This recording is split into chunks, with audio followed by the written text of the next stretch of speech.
ইমামে হুসাইন রাদিয়াল্লাহু তাআলা আনহু আমরা কিতাবে নিজে পড়ছি। 10ই মুহররম কারবালার সেই দিন আহলে বাইতের নিজের পরিবারের পুরুষ সদস্য এই 70-72 জন সবাই যখন শহীদ, তখন উনি একাই ময়দানে এসে দাঁড়াইছে। আর একজনই ছোট্ট একটা ছেলে তো তাঁবুতে ছিল, অসুস্থ, তো একাই যখন দাঁড়াইছে যুদ্ধ করতেছে এই অবস্থায় জোহরের ওয়াক্ত হইছে। কিতাবে আছে হুসাইন রাদিয়াল্লাহু তাআলা আনহু তখন দুশমনদের দিকে তাকাইয়া বলছে, আমারে জোহরের নামাজ পড়তে দাও, আমি আমার মালিকের সেজদা দেই, এরপরে আবার যুদ্ধ করো।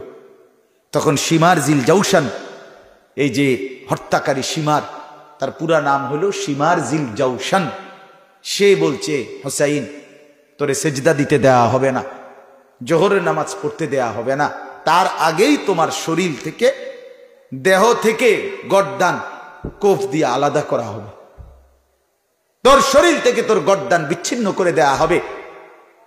নামাজের আগে আগেই, সেজদা দেওয়ার আগে আগেই ইমামে হুসাইন তখন চিৎকার দিয়া বলছে, শিমার আমি জান দেওয়ার জন্য প্রস্তুত নিয়েই এখানে আসছি, আমি শহীদ হব এই সিদ্ধান্ত নিয়েই আসছি বেটা, মরণকে আমি ভয় করে আসি নাই, আমি মরণ কবুল করতেই আসছি, যা তবে তুই যা মন চায় আমার লাশ ছিন্ন ভিন্ন করে ফেল, আমি নিয়ত বাঁধলাম, আল্লাহু আকবার, যে এবার তোর যা মন চায় কর, ছিঁড়ে ফেল।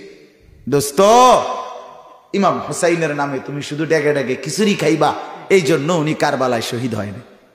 পীরের নামে তুমি খিচুড়ি খাইবা, আউলিয়াদের নামে তুমি ডেগে ডেগে বিরিয়ানি খাইবার, খিচুড়ি খাইবা, আর গান বাজাইবার, তামসা করবা।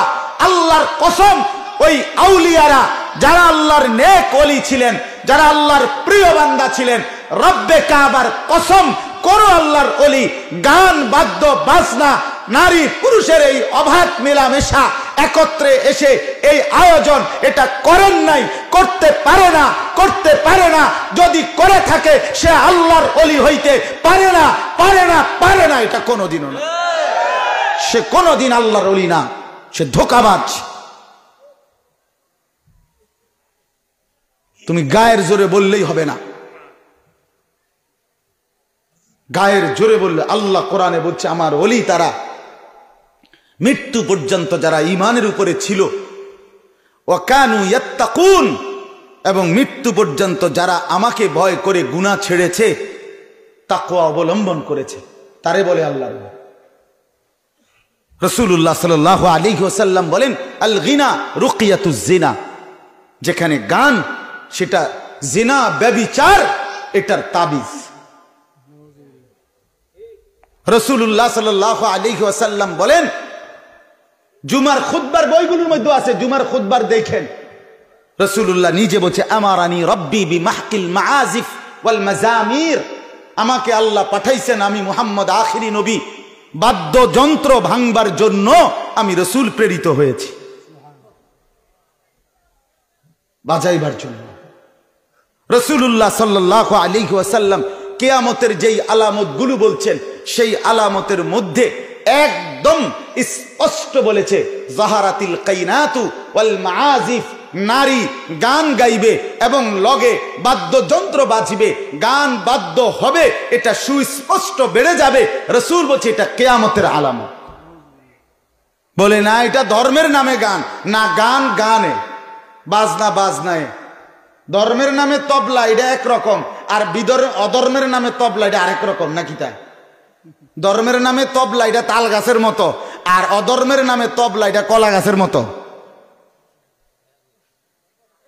কথা কয় না কেন? ওনার মাতে না, কথা বলেন না কেন? ধর্মের নামেও বাদ্য বাজানো যাবে না, ধর্মের নামেও বাজনা বাজানো যাবে না, হারাম, স্পষ্ট হারাম।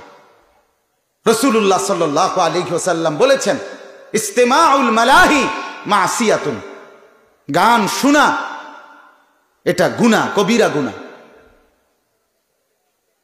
আল্লাহ রাসূল বলেন, জুলুসু আলাইহা ফিসকুন, যেখানে গান হয় সেখানে বসা সেটা সুস্পষ্ট পাপী। আত-তালাজ্জুযু বিহা কুফরুন, আর যে গান শুনে মজা পায়, স্বাদ করছে কি রে, করছে কি রে? কিচ্ছু করছে না, তোর ইমান নিছে। কুফরুন।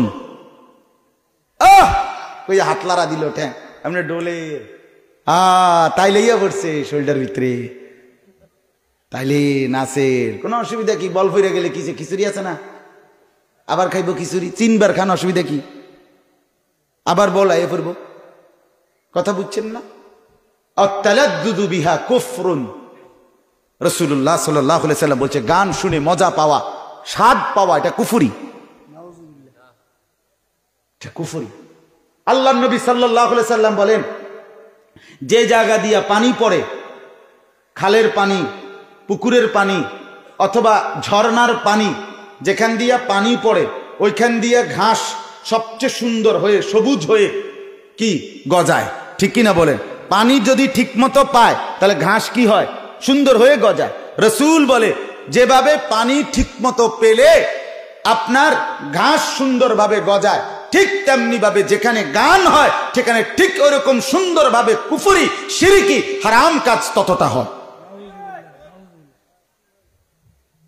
মুনাফিকি তৈরি হয়, নারী পুরুষের আর বিভাজন থাকে না, পর্দা পুশিদার কোনো এহতেমাম থাকে না।